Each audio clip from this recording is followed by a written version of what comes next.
fancy bed. It's because of the people who work there. That when somebody says hello to you, you get the distinct feeling that they wanted to say hello, not that they were told to say hello. They happened to have a coffee bar in the lobby. And so one afternoon I went and bought myself a cup of coffee. And the barista working that day was a young man named Noah. Noah was funny and engaging. And I had way too much fun buying a cup of coffee from Noah. I stood there far longer than anyone should stand there buying a cup of coffee. So as is my nature, I asked Noah, "Do you like your job?" Immediately he replied, "I love my job." Now, in my line of business, that's significant. Like is rational. I like the people I work with. I like the challenge. I get paid well. I like my job. Love is emotional. It's a higher order feeling. Do you love your wife? I like her a lot, right? It's different. Noah said, "I love my job." So immediately my ears perk up. I follow up. Tell me specifically what the Four Seasons is doing that you would say to me you love your job. Without skipping a beat, Noah says,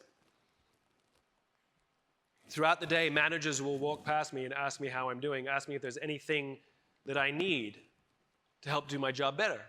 Not just my manager, any manager." And then he said, "I also work at Caesar's Palace. And there, the managers walk past us and catch us when we're doing things wrong. There, they're just trying to make sure we get everything right, make the numbers." He says, "There, I like to keep my head below the radar, just get through the day and collect my paycheck. Only at the Four Seasons do I feel I can be myself." This is the exact same human being, and yet our experience of him would be profoundly different, not because of the person, but because of the leadership. I get this question all the time. "Simon, how do we get the most out of our people? People are not a towel. We don't wring them out. How much can we get out of them?"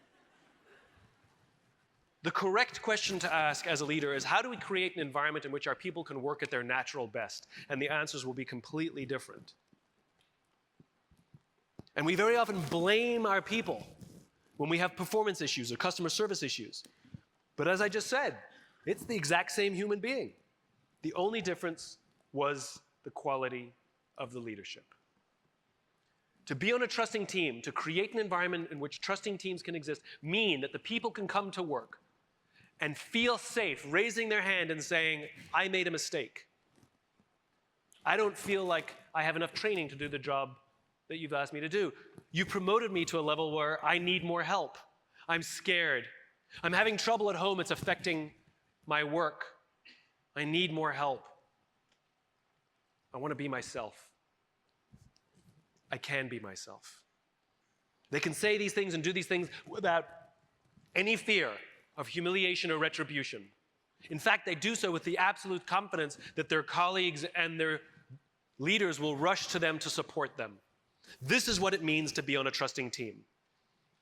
If you do not have trusting teams in your company, if you are not creating a leadership environment in which trusting teams can exist, what you do have is a group of people who show up to work every single day lying, hiding, and faking. They're hiding mistakes. They're pretending that they can do a job that they don't know how to do. They're not going to ask for help. They definitely don't feel like they can be themselves. And eventually things will start to crack, and eventually they will break. And it will be the fault of the leaders. We've seen this play out. We know what this looks like in the extreme. I'm sure you all remember a few years ago in the United States, United Airlines pulled a passenger off their aircraft with a broken nose, broken teeth, and a concussion. I feel sorry for every member of that crew, because every single member of that crew knew what the right thing to do was, but did not intervene because they feared getting in trouble more than doing the right thing. This was not an anomaly. This did not happen overnight. This was built up over years of no trusting teams. I saw it years before I saw clues. I was getting ready to board a United Airlines aircraft, and a scene played out in front of me where one of the passengers attempted to board the plane before their group number was called, which, as everybody here knows, is a serious crime.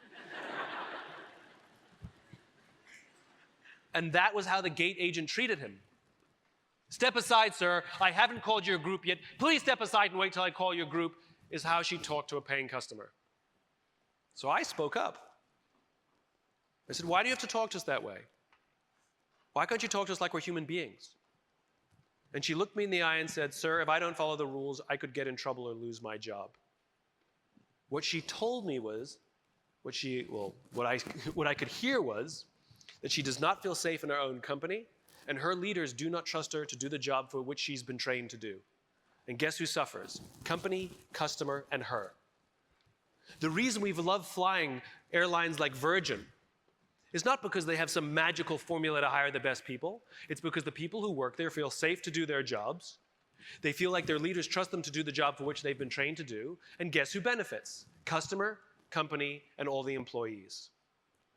We have a responsibility as leaders to create an environment in which our people can feel like they can be themselves and they can work to their natural best and feel safe when they need help. That's what it means to be a trusting team.